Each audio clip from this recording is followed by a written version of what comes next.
thumbnail. I got diabetes from how sweet this community is? No, okay.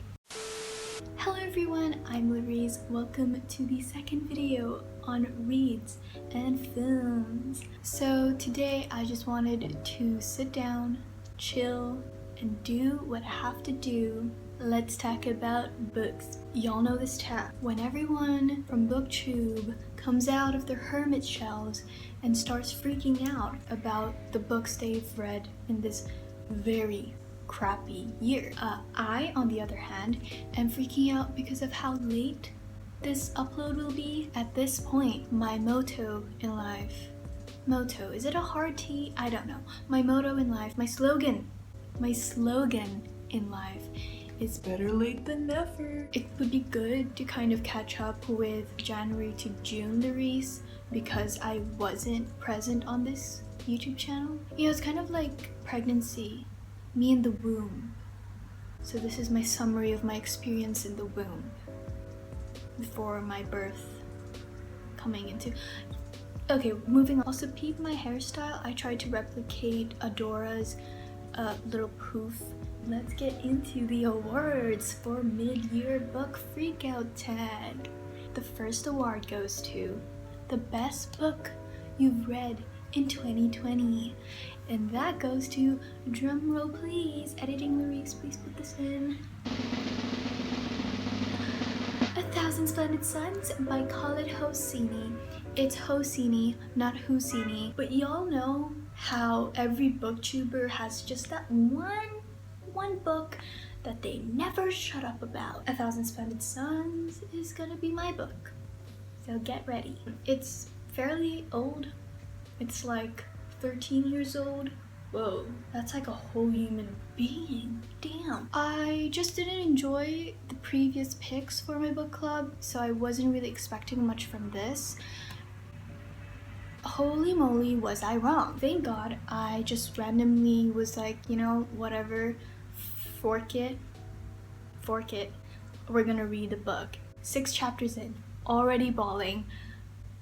That's how emotionally moving this book is. This book is set in Afghanistan and it follows a 30-year-long timeline which narrates the story of Maryam and Layla. I'm gonna start tearing up just saying their names. My babies, I love them so much. It touches upon very critical historical events of Afghani history, and I think that was very interesting. I specifically loved how the author, he just did not hesitate to integrate his language, his culture into the book. And obviously as a reader, as a very uncultured reader, I had to Google this and it just opened my mind to a lot more things that I should have known before. Khaled Hosseini, I admire you so much because I stalked him on Goodreads after I read this book, and I was just curious how, like, one of the male species managed to write women in such a complex and beautiful way. I just needed to know his process in that. And interestingly enough, he is Afghan American, so he grew up in America. He went back to Afghanistan and he just talked to the people around his community and just had conversations, and I think that makes the story that he made so genuine and so personal as well. I wished I owned a physical copy of the book, but your girl is cheap AF, so I don't have it. But one day I will have my own copy, and you will witness that day, and you will applaud the day I get my hands on 1,000 Splendid Suns. The next award is titled Best Sequel of 2020 that you've read. I have a problem. I was ignorant when I was a child and I didn't read. I owned books, but I didn't read. So all the dystopian, the YA phase that happened in 2012, I wasn't on that. Well, I was on The Maze Runner, but we're not going to talk about that. I decided to catch up this quarantine, and I read none other than the freaking beautiful Hunger Games trilogy. Do I have to elaborate? Susan Collins, I love you. I love how your mind works.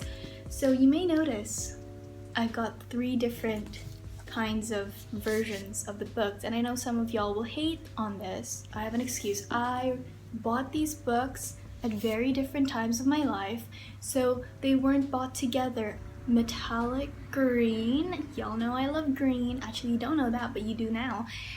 Green. My time on Stan Twitter has taught me a lot of people don't like the first Hunger Games book.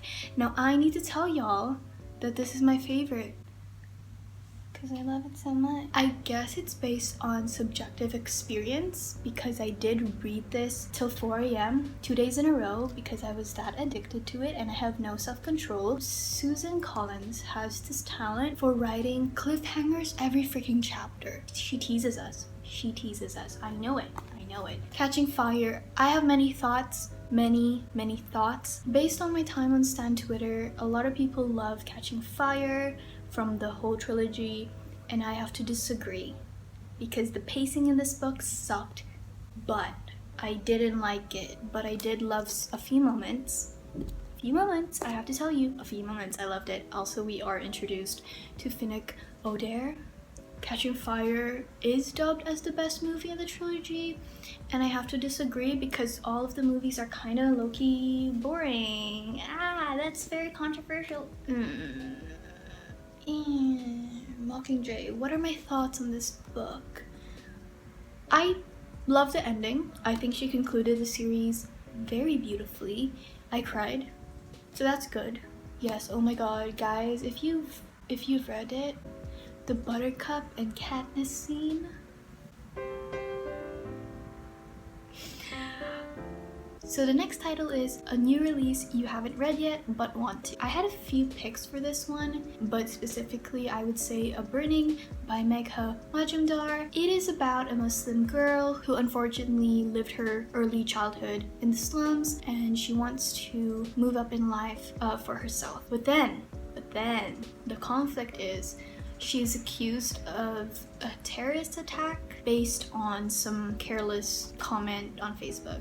So I'm interested. It sounds interesting and it's a debut novel. Do you pronounce it a debut or debut? Debut! It's not debut. That would have been very embarrassing. Louise, cut that out. This is her debut novel, so I'm really interested in how she tackles such a high-stake synopsis. Would you describe it like that? I don't know. Well, I'll leave all the books linked down below on Goodreads if you want to read more about them, because I don't want to know a lot about a book that I haven't read yet. It spoils the magic, dude. Next, no. Most anticipated release for the second year. Crosshairs by Catherine Hernandez. I saw this book on an article because I had to write something for this prompt. Okay, don't attack me. I'm not updated on new releases because I don't have the money for them. So why look for new releases? I would say it's a speculative fiction from what I've read on Goodreads and on the article that I saw it from, that I totally did not Google for this tag. From what I gathered, there was this flood that happened and it left a lot of people homeless. And the demographic, is demographic the right word? The demographic that got affected from the most are groups of minorities. Those are like people of color, the disabled, and the LGBT plus community got affected the most because they were sent into labor camps by the new government-sanctioned regime called Boots. And there's these two other characters that we follow. I didn't really read more on that because I didn't want to spoil it for myself. After reading The Handmaid's Tale, my sticky fingers have been wanting more of speculative fiction, so I'ma get it. So the next award goes to the biggest disappointment in 2020. That has to go to Small Great Things by Jodi Picoult. Can you see it? Can you see it? Look at the book and tell me if this wasn't on a shelf and it was a sale, would you get it? The back of this book tells us that the story will be about an African-American woman and how she encounters these two racist crapheads.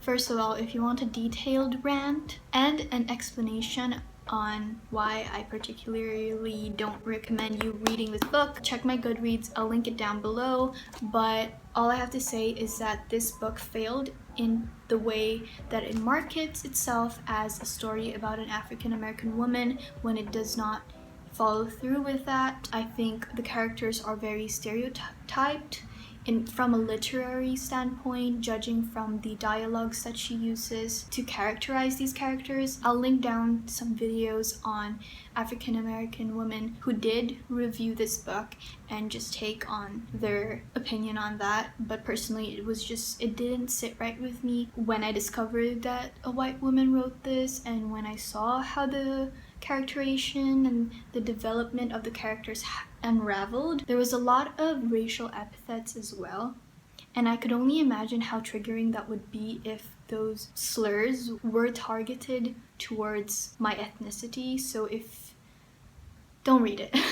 That's all I have to say. I think there's so much more literature out there that tackles racism in different industries, and if you're interested, you can always check Goodreads out and Google. Moral of the story is always try to research just a little bit on a book that you are purchasing, because essentially you are paying someone to profit off something that doesn't politically align with you. That's just my take on it. I don't know. A lot of people did love the book. I was shocked that I didn't like it because the Goodreads rating was like 4 point something. Biggest surprise award goes to none other than Paper Towns by John Green.